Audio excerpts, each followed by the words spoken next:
Hi everybody, it's Becky from Power Tools with Thread. I am here today to make this supplemental video for Designs by Juju's end-to-end quilting designs. The response from you guys has been overwhelming. You are just loving the ability to finish your quilting projects using Designs by Juju's end-to-end quilting designs. I've received many emails and lots of comments on the video, and I wanted to take some time to cover some of that stuff and then answer a few of your questions and give you some additional tips and tricks to work on finishing larger quilt projects. Most of you who want to finish your projects using your embroidery machine are doing so on projects such as placemats, table runners, wall hangings, maybe something as large as a baby quilt. But some of you have gotten pretty ambitious and you want to finish larger quilts using your embroidery machine. Well, one of the things that we've come across when people want to finish quilts that are lap size or larger is that they have a little bit of difficulty getting the designs to stay straight across a project.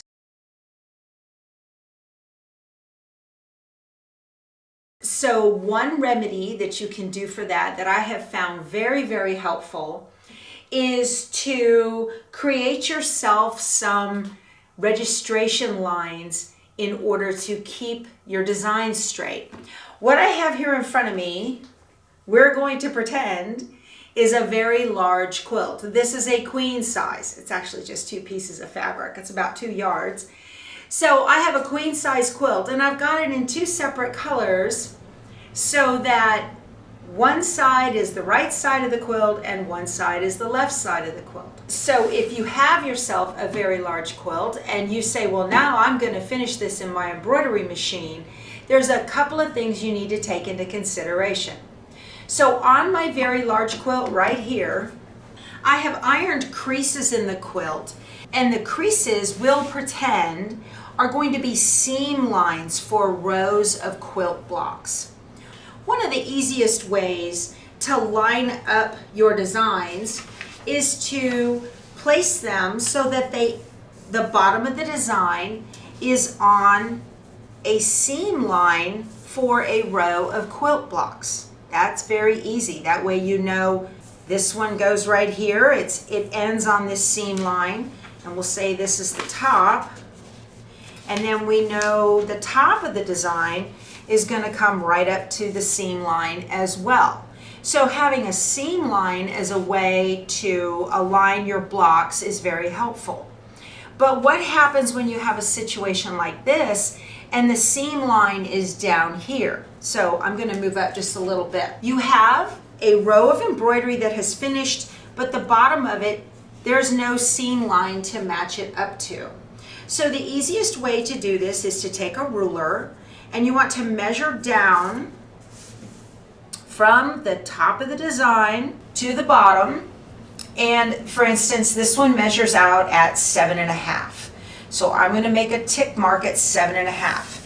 And you want to do that I would do it at 7.5 all the way down from where the top of the previous design above it started. And you would do this straight across. Then you would use a piece of painter's tape. This is just an easy way to do this. And take the painter's tape and line up the edge of the painter's tape with the tick marks you made with your ruler. And this is going to make sure the painter's tape is straight.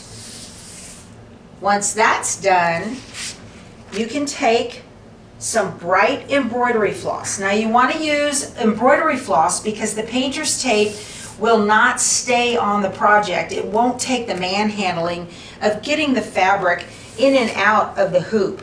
So I make long 1-inch running stitches on the project, and I make them about 2 or 3 inches apart. And what this does, I bring up the needle right next to the painter's tape. By doing this, I'm creating a permanent marking line for where to align the next pass of the designs, just like this. You want to do this in long stitches in bright embroidery floss so that if by chance your embroidery design passes over the stitch line, you can pull it out very easily. You would want to do this for the entire length of the quilt if you're doing half and half, or if you have a very large quilt, you might want to do it in quadrants, 1/4 at a time. So now I'm only going to do half just for the purpose of the video. Now that I've got this done, I can pull up my painter's tape and I can tell exactly where that line needs to be.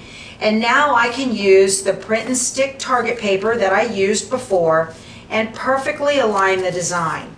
And that's going to keep the design from kind of drooping the way it has a tendency to do, but you don't realize it. So that is a technique that you can use to keep your rows straight in between seam lines on your quilt top. Once you've finished stitching out your design, it's very simple to just take this thread and it will pull right out of your project. So in my original video, I talked about starting in the middle of the quilt. And you don't necessarily have to start right on the edge like you would think and try to get them all to size exactly inside the edges of your quilt. Even when you are going to a long armor, the long armor will start the quilting pattern off the edge, and the quilting pattern will repeat until it finishes off the edge of the other end of the quilt, and then the quilt is trimmed. That way those edges are captured up inside of the quilt binding. So don't get all hung up on trying to start it exactly on an edge and then try to get that to fit. That's why you need larger pieces of backing. So if you were to kind of eyeball it in the middle and say, okay, I want this to start right here, figure out where that is going to give you an idea of how your quilt will start, or just make sure you have enough on one side and stitch and stitch and stitch and stitch. And if it stitches off the outside, you have two options. You can either have enough backing fabric so that it can continue and finish the run, or when it gets to a certain point that it is off the fabric and it's no longer going to pass back on, then just stop the machine and stop the pattern from running. You've got to kind of think like a long armor would if you are going to do this to finish your quilts. You want to choose a size that's going to fit best based on the scale of your project, and you want to go ahead and if you want something like right in the middle, or maybe you want to start it right here, figure out where that's going to stop, place this, and then begin over here.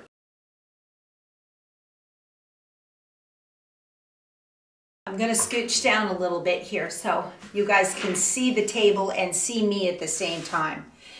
So we've got this great big queen size quilt.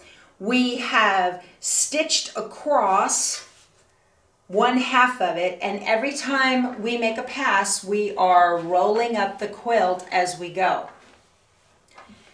And finally, we've gotten to the point where there's so much quilt in the throat of the machine, we can't get any more in there. And it's really causing a lot of drag on the embroidery machine.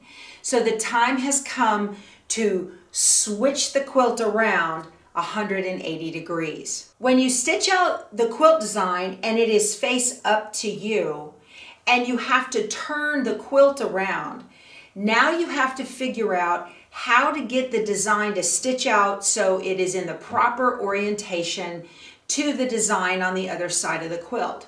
Well, if you have a quilt design that is like a stipple, or maybe it's a bunch of daisies or something like that, that's not really going to be that big of a deal, because in the long run, you're not going to be able to tell one way or the other that the other half was actually quilted upside down, because you had to flip the quilt around 180 degrees.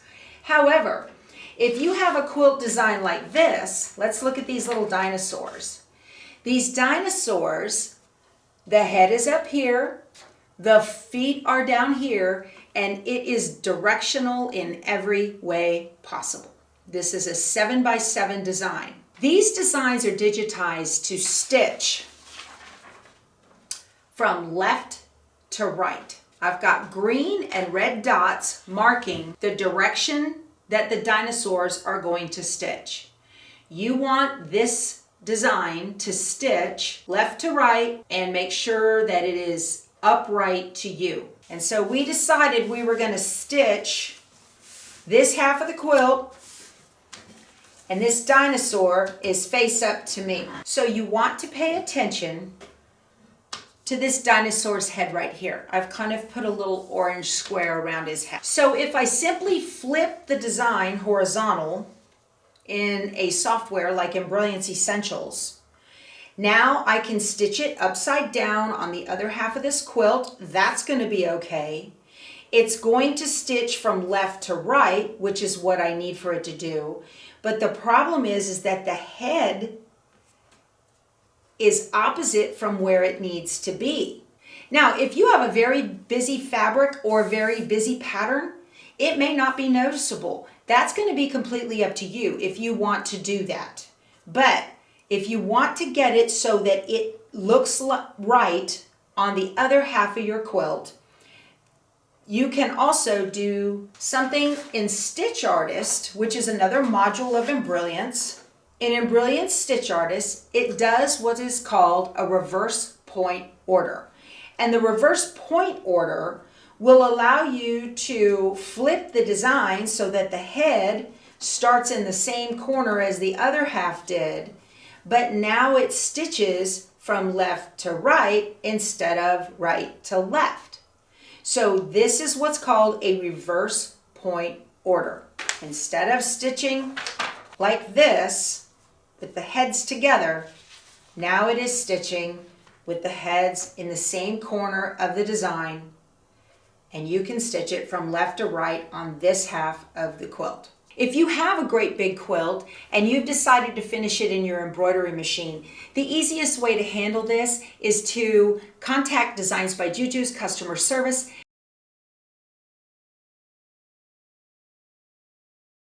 and they will be happy to send you a set of reverse point order designs for free. You just need to include your order number showing that you already purchased the pattern, and they will send them to you, no problem. Well, you might be thinking, well, why don't they just send them to me that way in the first place? Well, there's kind of a practicality issue to this.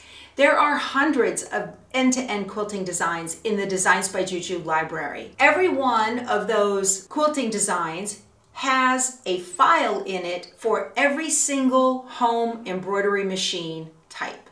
And inside of each one of those home embroidery machine types, there are 10 to 12 different sizes in one direction, horizontal, and in another direction, vertical, for every one of the sizes. So we're talking about thousands of design files. That's why Designs by Juju is very happy to go ahead and send you a copy of the reverse point order designs. All you need to do is send them an email with your order number, and they'll be happy to send them to you. I'm assuming that you have already watched the first video. If you haven't, please go back and check that out. There's lots of good little details in there on how these designs work.